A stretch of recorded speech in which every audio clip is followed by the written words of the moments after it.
it says that it's to train us how to be godly and how to deny worldly thinking, how to deny emotional or emotional impulses that'll get you into crises and situations, you know what I'm saying, if you just operate out of the flesh. That's what, so when you come to the church, it is supposed to be that training ground to help you make the right decisions in life. And at the same time, give you grace and hold you accountable for the poor decisions you made. But again, continue to encourage you beyond that to continue to move forward in life. So absolutely. I'm gonna do this. I'm gonna jump to. I'm gonna stay here. I'm gonna come back here to our faith and community representatives, right? But let me say this, right? Just in response to what I'm hearing, and this is a call to action. Right? It was intentional to have ministers, right, to have community organizations sitting in the same room talking, because my call to action, which is this issue, and if we just think about moving forward, period, it's time for us to put down the barriers, put down the silos, put down the name on the building or whatever else, and lock arms and get after this thing together, all right? And that's my call to action, why I wanted us hearing each other, engaging with each other, because we had, and the brother who said, we've been fighting for and asking for, as people, 40 acres and a mule, right? That's reparation. I don't want us to get into the debate today, right? But I'll tell you my position, which is, I don't personally want 40 acres and a mule. I think we need therapy. I think we need help. The things, when I think about the trauma we've been through as a people, 40 acres and a mule ain't gonna help that, right?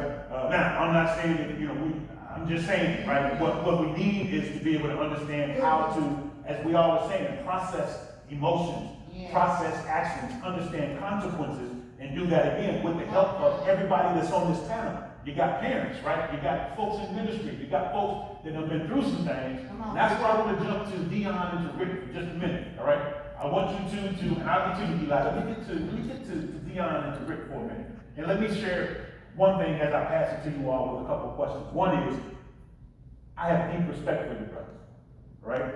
Not that I don't respect everybody else, but why I personally have such deep respect is, see, sometimes coming in front of folks saying, I made some mistakes, right?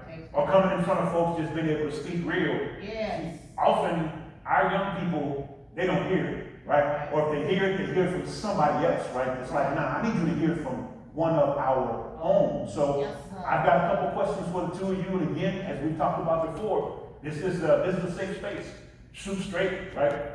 Because I think what parents of young boys and girls and what even adults need to hear is that we got folks who have said, look, I did the things, but look at me now, right?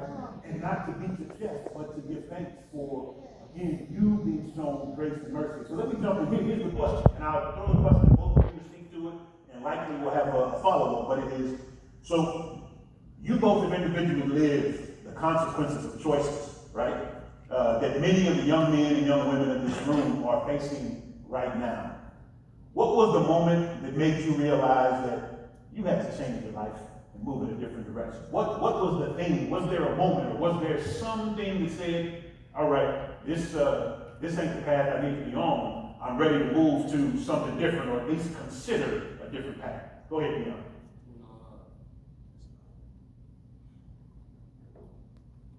That really touched me. I was sitting in prison, I was in my cell, and I was actually reading the Bible. And something that hit me, man, I'm like, hey, I can't keep doing this, because, when you in the world, you in the hood with all your homies, you think everything, these is your people, this is who you gonna live and die for. This is, man, when you go to prison, man, ain't none of them gonna be around. Only ones you gonna have is your mama, man. Because most of us daddies they probably locked up too, or dead, so, man, you gotta learn how to, that's when I actually I can't keep, so I gotta get right. You know what I mean? But teen bodies, I'm gonna tell you, man, when I was 15, I was active. I ain't gonna lie to you, I was very active. But at the same time, I didn't hurt only the others, family. I also hurt myself, with depression, anxiety, I battle with it, still battle with it to this day, But it's a fight that I deal with every day. So I got to have, God in my life to deal with what I go through every day. It don't just go away. That's right. That don't just go away. You gotta live with that for the rest of your life. So, you can pick a gun up, but you gotta think, man, you making a decision for the rest of your life. That's it. That moment ain't just going away. You gotta live with this for the rest of your life. Real talk, man. That's all right. Real talk. Yeah, it's all right.